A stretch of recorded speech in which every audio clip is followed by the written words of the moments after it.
Because of the coronavirus pandemic today, most people are supporting Medicare for all, around 69% of the country. A couple years ago, there was a point, or maybe a year ago, there was a point where it reached around 70% when Bernie Sanders was still campaigning and talking about the issue. But this pandemic has proved beyond a shadow of a doubt that Medicare for all is the future of American healthcare.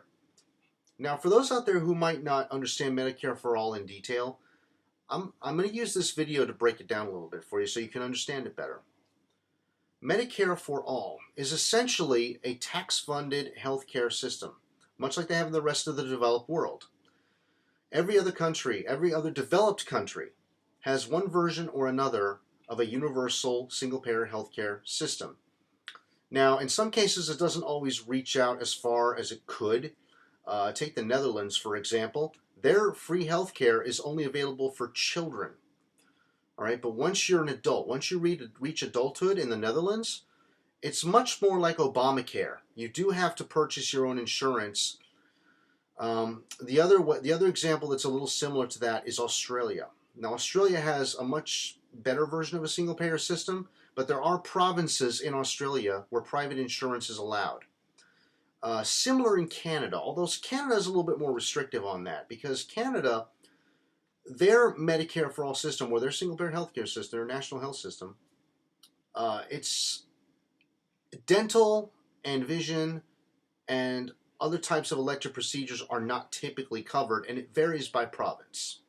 But the basic things, the basic urgent medical care, routine checkups, anything you would usually need on a more regular basis is covered. Unlike the United Kingdom has the NHS, the National Health Service. Theirs is a fully nationalized healthcare system where it's funded by tax dollars, and the doctors, specialists, pharmacists, all them are employed by the government. Now, for some people, this can be kind of scary because in the context of the United States, we're not used to this. But to break this down a little bit better for you, when you have something funded by tax dollars, there's no profit incentive, okay? There's no profit motive involved.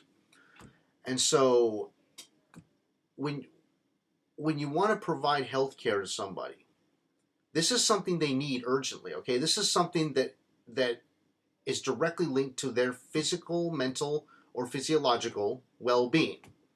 This is a human need. Everybody needs it at some point in their life. So to put the profit motive in front of something like healthcare is basically turning the right to somebody's life into a privilege. When you put a price tag on somebody's life like that, you're basically saying your life is no longer your own. Your life is up to the dictations of the profiteers of the healthcare industry.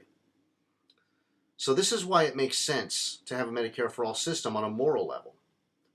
On an economic level, because there's no profit motive, it means that there's no shareholders. It means that there are no greedy CEOs to deal with. No bonus packages, none of that other stuff that they can do to jack prices up and make things miserable for the rest of the public. I mean, we experience this with the police. All you got to do is call the police when you need them. It's free at the point of service. If it were a for-private institution, you would have to pay the police to come to you, right? The fire department, same thing. I mean, they used to be like that way back in the day. But suddenly everyone decided, you know what? Let's not do this anymore. We're not going to put our people, our children, everybody else at risk of fire just so these guys can stuff money in their pocket. We value our lives more. We want a public system. Well, now it's on the issue is on the table for healthcare to make it a public institution, and I, for one, 100% agree. Now, I, of course, am open to the idea between a British system and a French system, where the British system is fully nationalized, whereas the French system has public funding of private institutions. So you can be a private practice, but how much money you can make is dependent on public funding.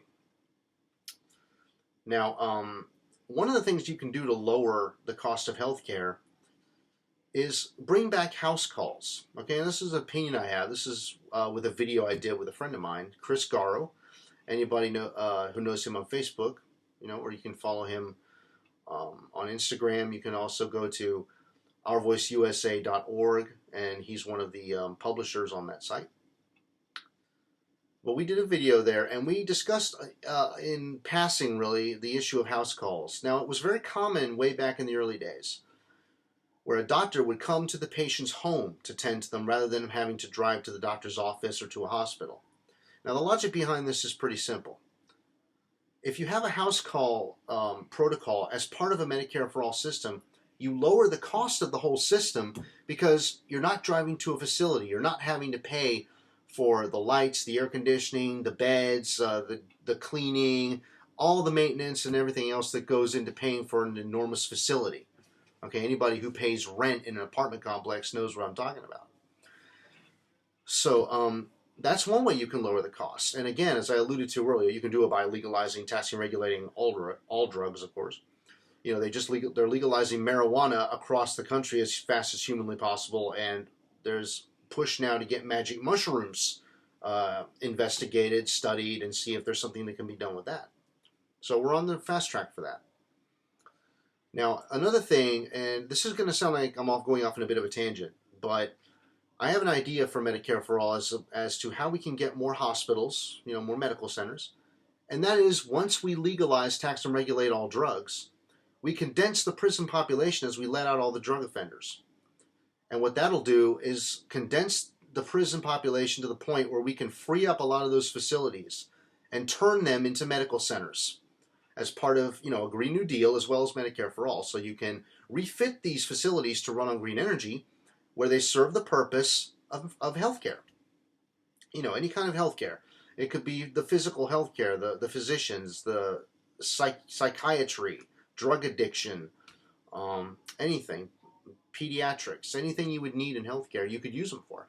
Number one, it provides jobs for refitting them for green energy, of course, but it also provides the opportunity for more doctors and nurses and specialists to appear in that part of the country along the Rust Belt, which is where most of these private prisons are located. So that gives more employment opportunities on two fronts. Well, actually, no, wait, I messed that up. That's let's see, Green New Deal. Well, it's kind of a general one. Physicians, psychiatrists. It's a number. it's a number of fields that you could have with such a plan. Okay, and by redirecting funding away from the private sector, at least as far as healthcare and somewhat of the Green New Deal, because you're stopping subsidies from oil companies and places like that. What you can do is you can kind of refit the defense industry. For example, if we could stop these wars, which is another thing that ties into this, we can stop these wars and we can get these companies to refit to produce green energy products. Okay, so that would be their new focus. And then we could really get on the fast track towards getting this country free of fossil fuels, freeing up the people, because this whole drug war is just nonsense. A private healthcare system is nonsense. It basically just holds people's lives hostage for profit. It's really all that does. So I think that's a good idea and a good way to implement Medicare for All, killing multiple birds with one stone when you think about it. So there's a little bit of fact in there, a little bit of opinion. If you like this video, please like it, share it, and I will be doing more videos to come. So thank you all for listening.